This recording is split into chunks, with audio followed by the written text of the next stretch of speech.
Nerd alert! Learning is important, right? Yes, exactly. What a bunch of nerds. Nerd alert! Right. Marketing Architects. Hello, and welcome to the Marketing Architects, a research-first podcast dedicated to answering your toughest marketing questions.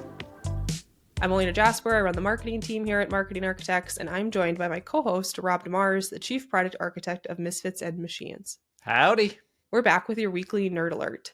Every week, I'll take a deep dive into academic marketing research and translate its complex ideas into simple, understandable language for Rob, and of course, for all of you. Are you ready to nerd out, Rob? Oh, it's time to turn up the dial on the nerdostat. All right, let's get into it. As always, we'll link the research we cover in the episode notes. This week, I read a study titled The Effects of Mailing Design Characteristics on Direct Mail Campaign Performance. This is by Sebastian Feld, Heiko Frenzen, Manfred Kraft, Kay Peters, and Peter C. Verhoff. We are covering a topic that we haven't talked about on this podcast before, I don't think, which is what makes direct mail effective, which I believe is still a very important channel for any marketer. I grew up with the benefit of direct mail. Being old, my father was in the direct mail business. He printed mail order catalogs. So I owe the food on the table growing up to direct mail. So it's very fond to my heart. Shout out direct mail. So you should be an expert in this, No, this topic. I did. Growing up, It's in your a blood. lot about it. Yes, that's true. All right. Well, before we get too far into it, I wanted to ask you this. What is the last advertising direct mail piece you received that just really captured your attention? Oh, I had one that blew my mind, and it was a direct mail piece, and it was substantial in size, and it had a picture of my house on it. All right. And it was something to do with, they were trying to say, hey, here's an assessment of your home value and want to sell your house or whatever.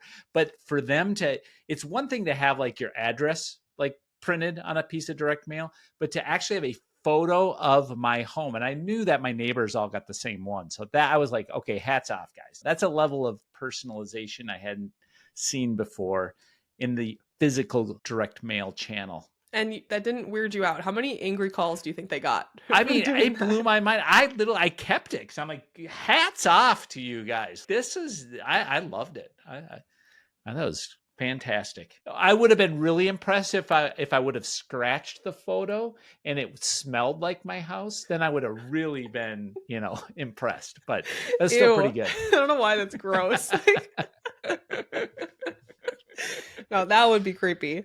That would be creepy. But I agree with you. Personalization, like we do some direct mail campaigns here, and that's like such a huge focus. It takes a lot longer, but you're right. I think that's so worth the impact if you could do it. Yes. I suppose for a purchase, like I'm guessing whatever they were selling for your home, it's a pretty big investment. So it's probably worth the customization.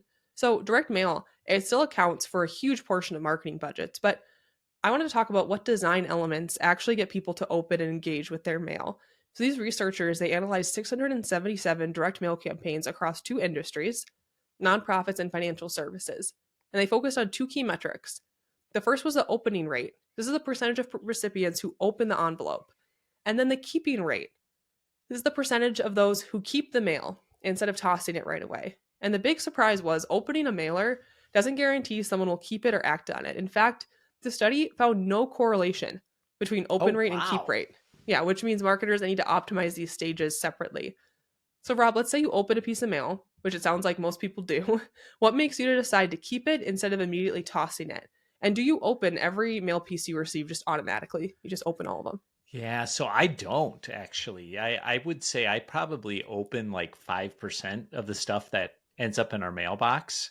And I screen it out pretty diligently. And I really open up things that look like it needs attention, something that could either be a bill or require some sort of statement, or if it's something like an HBR magazine, something with some heft, because I like to make people in my house think I read stuff like that, even though I don't. I just like to leave it out. Hey, look at Dad reads smart things, but I really don't. Yeah, I'm sure that works really well for tricking your teenagers, for sure. Okay, interesting. I'm the opposite. I open everything, pretty much. Do you have one of those letter openers that just make sure you don't cut your fingers? No, I would definitely cut my finger off if I had one of those.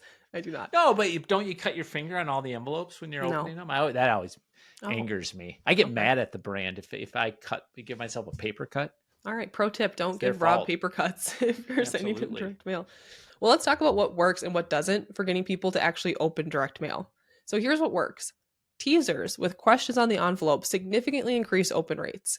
Heavier envelopes, over 20 grams, that might make Rob open your financial service envelope, probably because they feel important. And envelopes without a sender's name get opened more often, especially in financial services where people get curious about what's inside. But here's what does not work. Colorful envelopes actually reduce open rates. So you might think, oh, if I can make it bright, eye-catching, is that going to help? It seems people associate colorful mail with marketing. Oh no, and they ignore it. And envelopes that clearly show postage paid performs way worse than those that use a regular looking stamp. But keeping the mail is a different story. The study found including a company logo in the letterhead increases keeping rates. Once people open the envelope, a recognizable brand helps build trust. Personalized elements matter. If the enclosed supplement, like a brochure, is personalized to the recipient, they're more likely to keep it. And providing new or unexpected information in the postscript boosts engagement. What doesn't work are long letters in financial services. Those work better for nonprofits. And requesting immediate signups like filling out an application form backfires. People are less likely to keep a piece if it pressures them into an action. So Rob, can you remember a time that you took an immediate action off a direct mail piece? No. See, hard to do, right? No, I literally don't. The only thing I've been creeped out at times, like by those Post-it note ones, where it looks like some person wrote you a special little Post-it note. Have you seen those? Do you ever get those? No, They're clever. I haven't got one of those. You haven't? No. It's like a bulk mailer, and they'll have like a Post-it note stuck on the inside of it with an additional message. And you're like, you're just weird. Yeah, you're also a marketer, so you I can tell when people do the fake handwriting. I'm like, this isn't handwriting. I know the font. I can tell. Yeah, I know exactly. I've used that to send that to people to try to trick them. Yeah, I agree with you. I couldn't think of the last time that I opened a mail piece and responded to it, which makes me extra proud that I've gotten people to do that. So there you go. It's a big deal to get someone to open a mail piece and want to respond immediately 100%. To it, which is probably why direct mail must have some of the similar problems of TV. Like, it probably helps with brand building, but people might not immediately respond to it. I still love it as a channel. I think it zigs when others zag. It's just, it has so much creative opportunity to tell a story, but it's more challenging than it was back in the day. Well, let's let the Rob GPT summarize this quick. Direct mail is like a first date. You need just enough intrigue to get someone interested, the envelope, but what really matters is the conversation, what's inside. If you come on too strong, demanding too much too soon, people check out. The best approach is to be personal, provide value, and make it easy to take the next step, because no one wants to be asked to move in after the appetizers. ChatGPT is so funny. It's such a cool channel, but it's so hard. And you think about open rates. And with like email, what's a good open rate in email? Oh my God, I think it totally depends. It could be really low. It could be like below, like 0.1%, right? Oh, that's pretty, like 5%.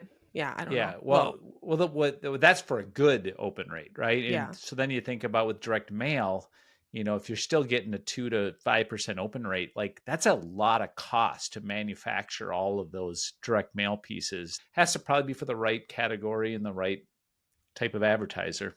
I do think some marketers have found tried and true direct mail pieces that can be produced fairly cheaply that they probably I'm not surprised at like nonprofit sending a letter.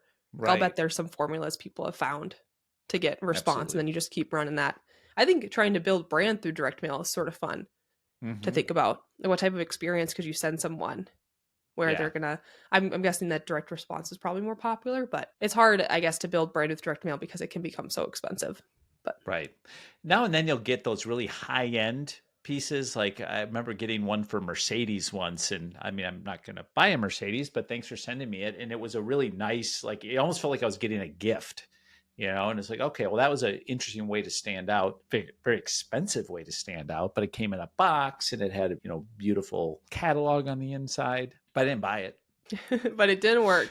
I still prefer a Wrangler. That's it for this episode of The Marketing Architects. We'd like to thank Taylor De Los Reyes for producing the show. You can connect with us on LinkedIn, and if you like the podcast, please leave us a review. Now go forth and build great marketing. Marketing Architects.